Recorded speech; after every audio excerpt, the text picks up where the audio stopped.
Bonjour à tous et bienvenue dans cette nouvelle vidéo. On se retrouve aujourd'hui pour une vidéo blabla d'épée et je vais répondre à un tag. Donc c'est un tag qui est sorti il y a vraiment un moment puisque j'ai été taguée par plusieurs personnes. J'ai été taguée par Vie et Plaisir, enfin la vie et les plaisirs d'Ergona ou Vie et Plaisir d'Ergona. Je ne sais plus exactement le nom de sa chaîne. Je sais qu'avant c'était Les Plaisirs d'Ergona, mais elle a changé pour Vie et Plaisir puisque comme elle dit, c'est une chaîne où elle parle de sa vie, des plaisirs de sa vie, voilà, très exactement.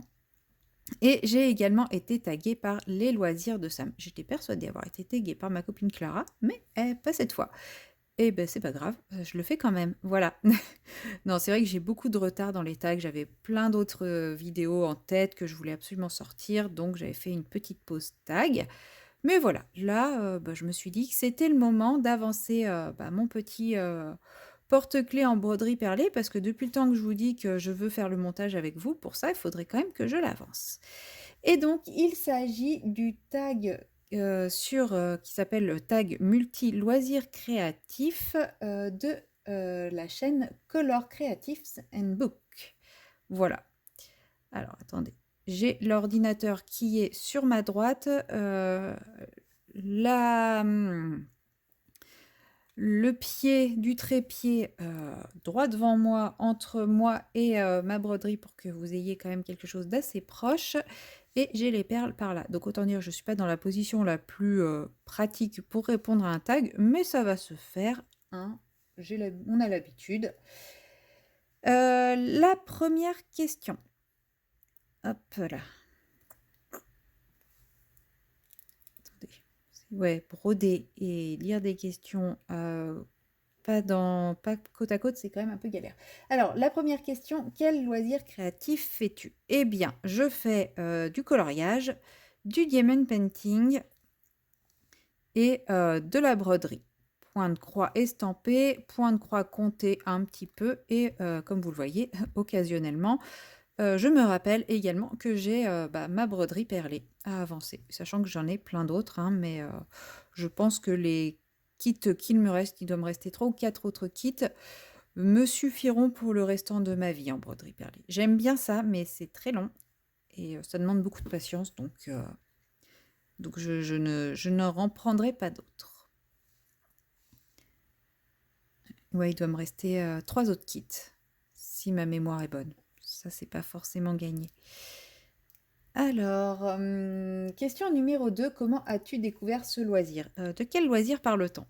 Alors, on va les prendre dans l'ordre. Le coloriage, bah, justement, il y a fort, fort longtemps, il y a une dizaine d'années, ça a été la grande mode, du coloriage, art thérapie, justement avec tous les premiers livres pas hardback, mais Bodoni de chez Hachette avec, les mandalas, les trucs comme ça. Il y a eu cette grosse vague. Donc moi, j'ai connu ça à ce moment-là.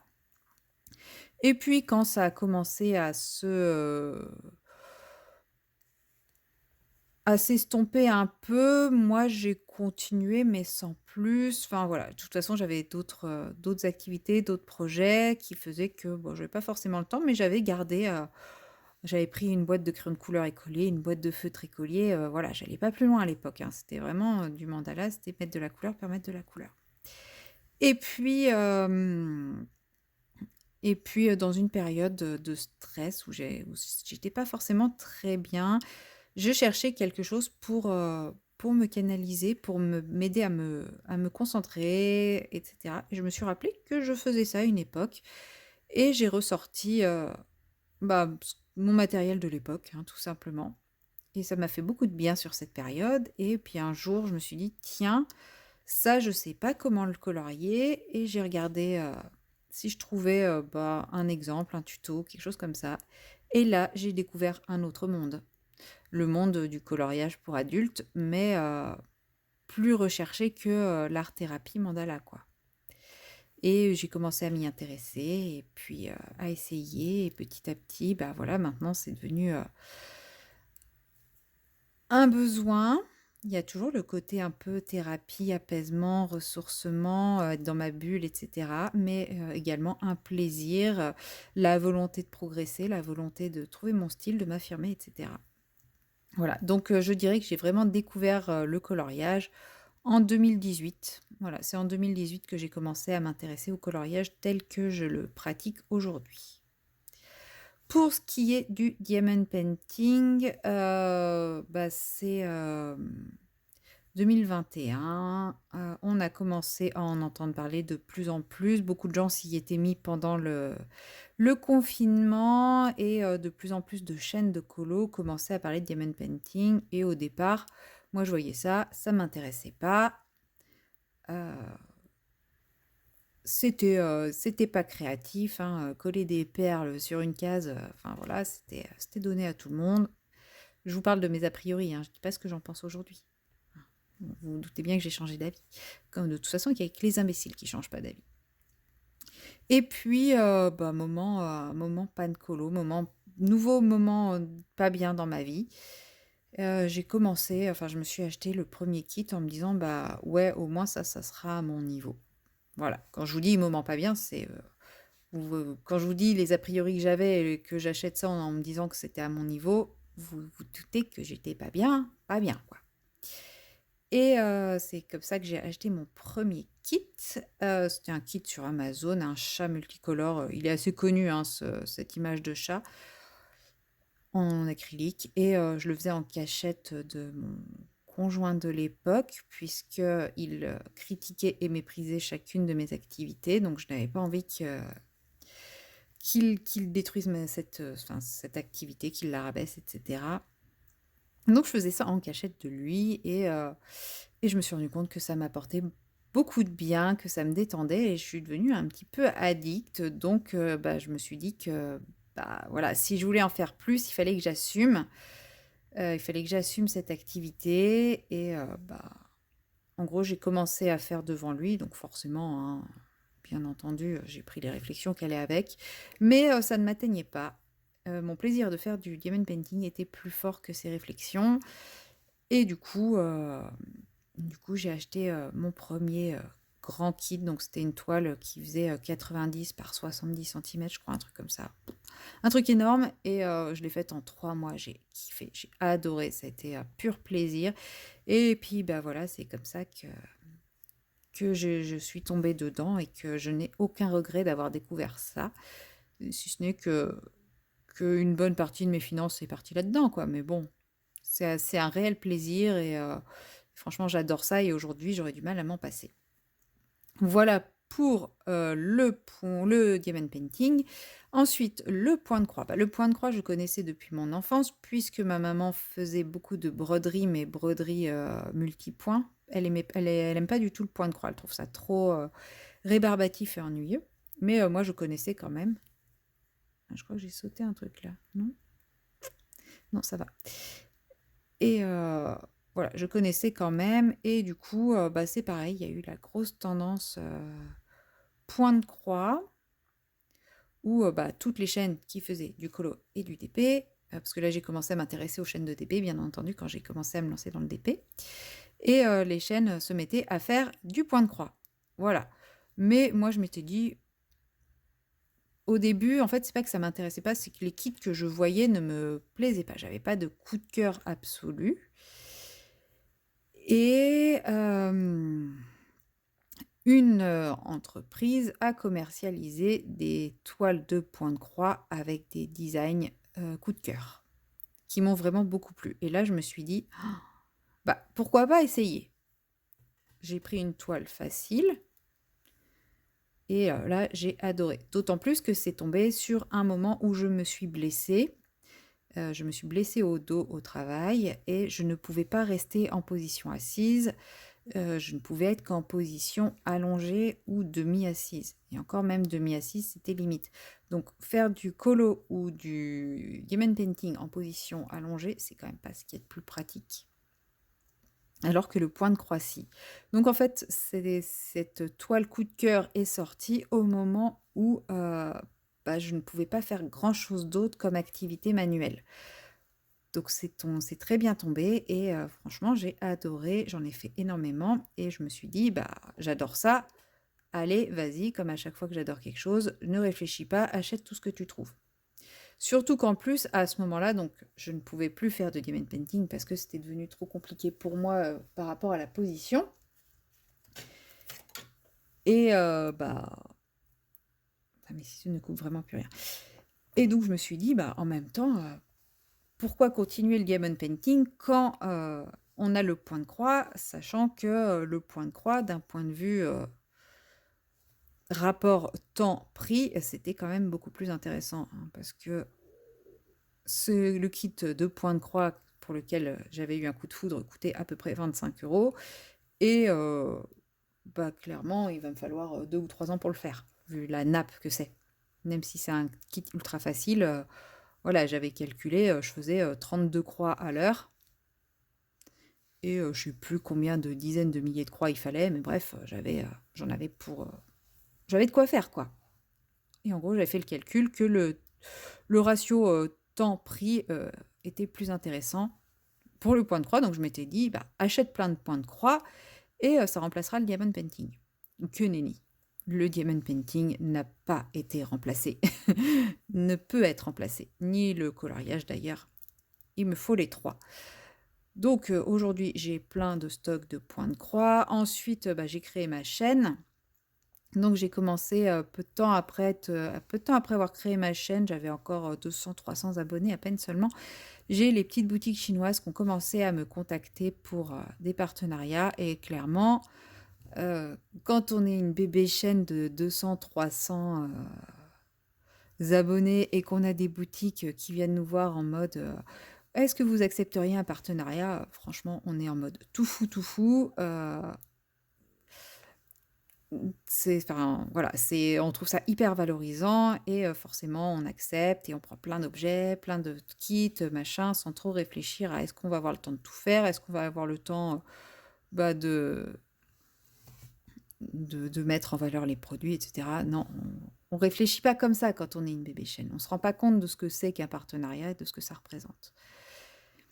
Et du coup, là, j'ai commencé à faire des sélections et parmi ces sélections, j'ai pris, donc de l'estampé, du point compté, j'ai pris, de la broderie perlée et cetera.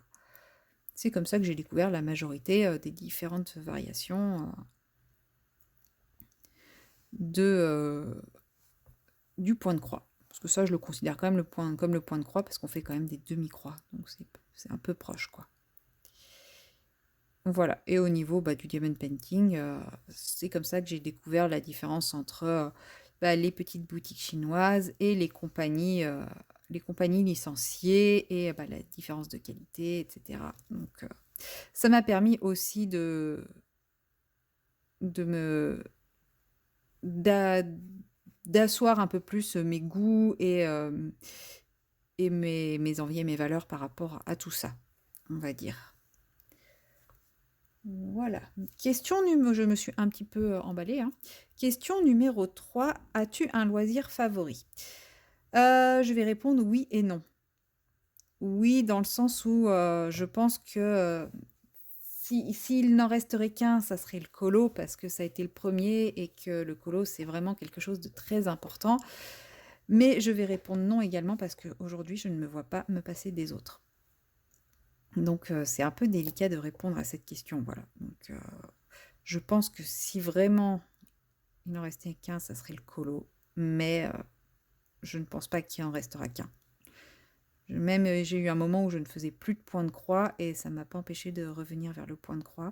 Donc je pense qu'il y a des phases où je vais faire plus de points de croix et d'autres moins, des phases où je vais faire plus de DP et d'autres moins. Je vais pas réussir à passer mon truc là, c'est pas grave, on va essayer là. Mais les 3 sont indispensables à ma vie et il est fort possible qu'il est possible qu'il y ait d'autres loisirs qui arrivent, à d'autres moments, sans pour autant que ça en efface. Question numéro 4. Comment t'organises-tu avec tous tes loisirs? Alors, comment répondre à cette question? Comment je m'organise? Alors, en termes de temps, je ne m'organise absolument pas, c'est-à-dire que je fais les choses quand j'en ai envie. C'est-à-dire qu'à un moment donné, si j'ai envie de faire du point de croix, je fais du point de croix. Si j'ai envie de faire du DP, je fais du DP. Si j'ai envie de faire du colo, je fais du colo. Je ne suis pas en train de me dire il faut que je fasse tant de DP, tant de points de croix, tant de colo par jour. Non, je fais les choses comme j'en ai envie. Il y a des jours où je vais pas du tout faire de colo, il y a des jours où je vais pas du tout faire de DP, il y a des jours où je vais pas du tout faire de point de croix. Et ben c'est pas grave. Après, pour l'organisation dans l'espace, chaque loisir a son espace. C'est-à-dire que j'ai mon bureau. Mon bureau, c'est l'espace colo. Mais c'est aussi un peu l'espace vidéo, puisque, c'est quand même là où c'est le plus facile de m'installer pour filmer. Donc, c'est là où je vais tourner les vidéos, où je vais tourner quand je vais faire une vidéo point de croix ou une vidéo, petits objets d'épée, parce que les grandes toiles ne rentrent pas sur mon bureau. Mais le bureau, c'est quand même mon espace colo, c'est là où il y a tout mon bazar colo. Ensuite, j'ai ma table de salle à manger qui est mon espace d'épée. Je garde quand même un petit espace de travail et un espace pour manger, mais c'est mon espace d'épée, c'est là où sont placées mes grandes toiles. Alors elles sont rangées les unes au-dessus des autres, hein. Ça ne pose aucun problème. J'ai ma boîte à accessoires et en général, j'ai la valisette de la toile que je fais en ce moment. C'est-à-dire quand j'ai terminé une ligne sur une toile ou une case sur une toile, je range la valisette et ensuite je prends la valisette de la toile que je vais faire. J'ai pas toutes les valisettes sur la toile, j'en ai qu'une à la fois. Et le point de croix, je fais ça dans mon canapé. Donc j'ai une table basse avec des petits espaces de rangement. Et donc, bah, tout simplement, j'ai un des petits espaces de rangement qui est dédié à mes points de croix. Donc mes différents points de croix sont rangés là, mes accessoires également. Voilà. Donc, d'un point de vue, organisation dans l'espace, c'est ultra facile. Dans le temps, bah, si je pouvais avoir un retourneur de temps ou, quelque chose qui me permet d'arrêter le temps, ça serait encore mieux. Mais bon, sinon j'arrive quand même à ne pas trop être frustrée dans mes pratiques. Il y a des moments où je manque un peu de temps, mais dans l'ensemble, j'arrive quand même à toujours faire un petit peu de loisirs créatifs tous les jours. Faut que je fasse gaffe au temps, moi. Commences-tu plusieurs ouvrages en même temps? Oui. Au début, non, mais maintenant, oui. En ce moment, j'ai 3 toiles de Game and Painting en cours. J'ai 3, 4 broderies en cours. Attendez, même plus. 4 ou 5 points de croix en cours. Ou broderie, on va dire broderie de manière générale. Donc oui, et colo 3 ou 4. Question numéro 9. Tes animaux participent-ils à tes loisirs? Alors oui et non. Enfin, je sais pas dans quel sens on entend participe, mais ils sont toujours près de moi quand je fais mes loisirs. Quand je colorie, j'ai souvent Cléo sur les genoux. Quand je fais du point de croix, comme je suis dans mon canapé, j'ai Togepi d'un côté et Cléo de l'autre. Et quand je fais du DP, en général, j'ai Togepi à mes pieds et Cléo à côté de moi. Donc on peut dire qu'ils participent à mes loisirs. J'en ai fini avec le gris. Ça y est, oui! Ensuite, question numéro 10. Quelle ambiance aimes-tu quand tu pratiques tes loisirs? Musique, TV, silence. Alors, parfois j'ai besoin de silence. Et bah, dans ces cas-là, je fais juste du silence. Voilà, je mets rien. Sinon, souvent je mets des vidéos YouTube, livres audio ou séries pas trop prises de tête. Voilà. Mais en fait, musique, non. C'est quoi ce fil immense? Oh, je vais couper en deux. Musique, non, je fais pas parce que... En fait, je suis pas très musique. J'aime bien la musique, mais j'ai pas besoin de musique, en fait. Il y a des gens qui ont besoin de musique en permanence, moi pas. Mais ouais, ça sera une vidéo type vidéo blabla ou vidéo vlog ou tag. Enfin, voilà, pas une vidéo où je vais avoir besoin de regarder, mais une vidéo à écouter, on va dire. Sinon, ouais. Livre audio aussi, j'aime beaucoup. Question numéro 11. Ton ou ta partenaire comprend-il ta passion? Bah écoutez, j'en ai pas. Mon ex ne comprenait pas, mais mon ex avait un besoin maladif de rabaisser tout ce que je pouvais dire ou faire, donc je pense que quoi que je fasse, il aurait trouvé le moyen de critiquer. Et j'ai envie de dire, si j'avais un partenaire et qu'il ne comprenait pas ma passion, bah tant pis pour lui. Voilà, ça ne changerait rien à ma pratique de ma passion aujourd'hui. Voilà, tout simplement. Et sinon ma famille, au début ne comprenait pas, puis maintenant ils s'y sont faits et ils comprennent et ma sœur s'est mis au colo et au point de croix. Ma mère a testé le DP, enfin voilà. il s'y intéresse. Il s'y intéresse et il respecte. Combien de temps consacres-tu par semaine à tes loisirs? Beaucoup, vraiment beaucoup. C'est simple, le soir déjà, au moins une demi-heure, 3/4 d'heure. Ouais, non, par semaine, ouais, je dirais bien entre 10 et 20 heures, entre 10 et 15 heures. Ça me semble raisonnable comme chiffre, sachant que les week-ends ou jours de repos, enfin quand je suis en repos, si j'ai pas grand-chose de prévu, je vais pouvoir passer vraiment beaucoup de temps dessus. Donc ouais, je pense qu'entre 10 heures et 20 heures, ça me paraît un chiffre assez réaliste. Question numéro 13, as-tu un endroit particulier pour t'installer? Ah bah j'ai déjà répondu à cette question par rapport à mon organisation. Donc voilà, j'ai 3 espaces, mon bureau, ma table de salle à manger et mon canapé.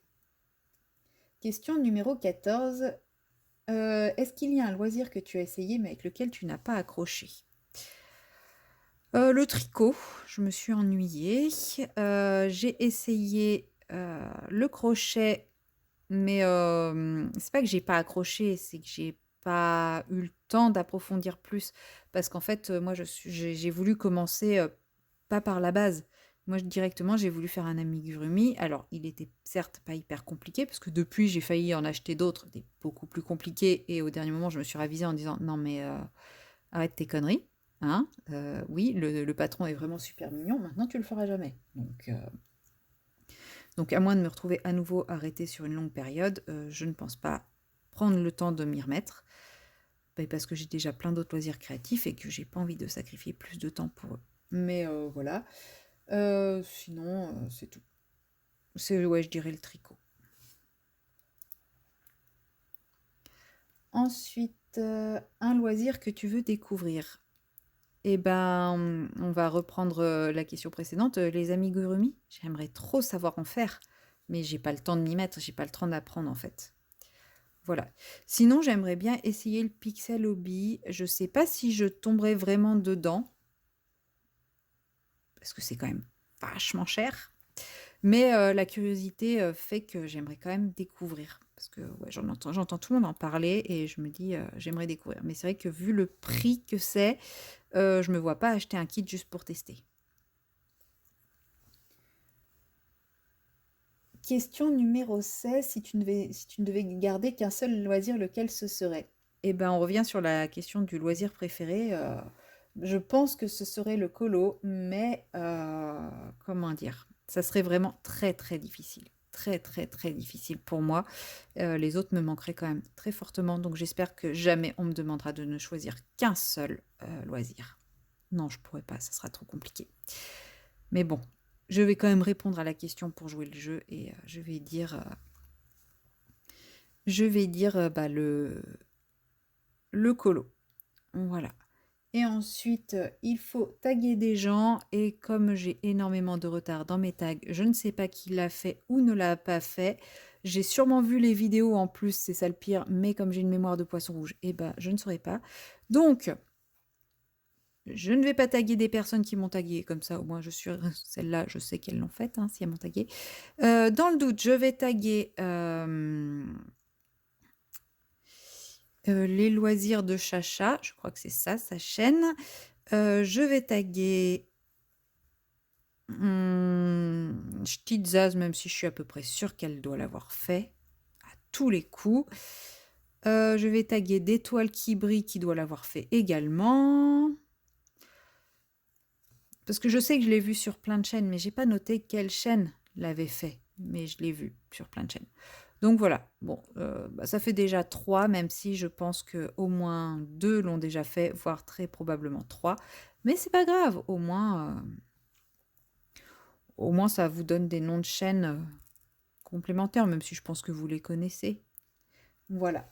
Et puis c'est tout pour cette vidéo. J'espère qu'elle vous aura plu. Et puis moi, je vous dis à très bientôt dans une prochaine vidéo. L'avantage, c'est que ça m'a permis d'avancer. Ça y est, j'ai enfin fini le gris et j'ai attaqué le vert. Donc je vais essayer de finir le vert aujourd'hui. Et comme ça, il me restera plus que le blanc et le noir. Oui, je sais, plus que. Allez, je vous dis à bientôt dans la prochaine vidéo.